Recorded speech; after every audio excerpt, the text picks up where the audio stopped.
ভাই কি কারণে তুমি আইএসএফ ছেড়ে তৃণমূলে জয়েন করেছো? দীর্ঘদিন ধরে আমরা আইএসএফে ছিলাম কম বেশি।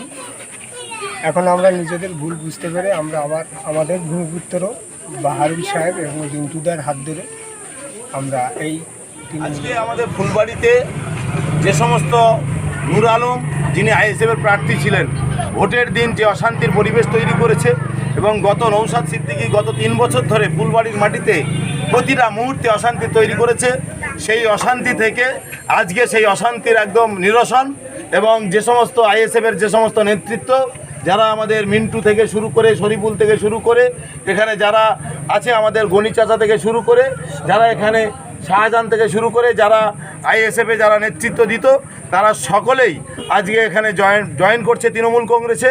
ওরা একটা সময় তৃণমূল কংগ্রেসই করতো। ওদেরকে যেভাবে ধর্মের টনিক এবং ফুরফুরা শরীফের যে নাম করে ফুরফুরা শরীফের ঢাল করে নৌসাদ সিদ্দিকী ওদেরকে মিথ্যাভাবে যেভাবে মিথ্যা প্রতিশ্রুতি মিথ্যাভাবে ওদেরকে ব্রেন ওয়াশ করে ফুলবাড়িতে অশান্তি জিয়ে রেখেছিল, সেটা মমতা বন্দ্যোপাধ্যায়ের যে জয় এবং সারা ভারতবর্ষে মোদি যে ধাক্কা খেয়েছে এবং মোদি এবং বিজেপির দালাল নৌসাদ সিদ্দিকী যেটা সব সাধারণ মানুষ বুঝতে পেরেছে, তাই আজকে সমস্ত মানুষ যে ফুলবাড়ির মানুষ ঐক্যবদ্ধভাবে তৃণমূল কংগ্রেসে ফিরে এসছে। আমরা ওদেরকে ধন্যবাদ জানিয়ে দলে স্বাগত জানালাম। কত মানুষ এসছে এখানে? ওরা তো আজকে 10-12 জন নেতৃত্ব সহ শতাধিক কর্মীরা এসছে ওদের। আপনি কি মনে করছেন পরবর্তীকালে ফুলবাড়িতে আর কোনো রকম আইএসএফ বলে কোনো বস্তু থাকবে না? নিশ্চিত থাকা উচিত নয়।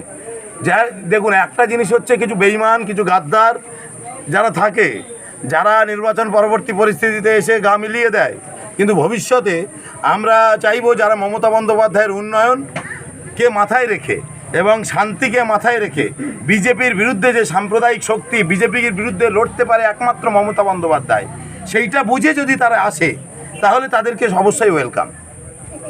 আপনার নাম? বাহারুল ইসলাম, দক্ষিণ চব্বিশ পরগনা জেলা পরিষদের কর্মাধ্যক্ষ। এবং আগামী দিনই এই আমাদের শ্রদ্ধেয় বাহারুলদা ওনার উন্নয়নের যে প্রবলতা, সেই প্রবলতার সঙ্গে আমরা দেখতে চাই একসঙ্গে কাজটা করব এই তৃণমূলের সঙ্গে। কী ধরনের ভুল পথে প্রচালিত করতো আপনাদের?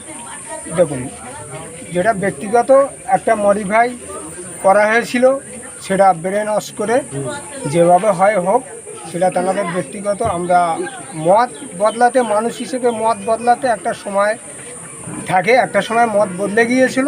আমরা নিজেদের ভুল বুঝতে পেরে আবার একটা জায়গা চলে এসেছি। আপনার নাম? আমার নাম জাকির হোসেন মল্লিক, আমি এই ফুলবাড়ির বাসিন্দা। আপনি আইএসএফের কোন দায়িত্বে ছিলেন?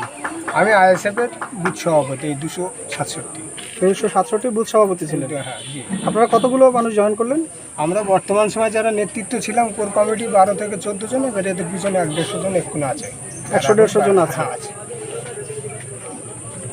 আমরা চাইবো আগামী দিনে বাহারুলদার সঙ্গে থেকে এই জাউলগাছি অঞ্চলের উন্নয়ন ঘটুক এবং আমাদেরই ভূমিপুত্র, এই ফুলবাড়ির ভূমিপুত্র আমাদের বাহারুলদা, ওনার সঙ্গে আমরা এই তৃণমূলটা করব।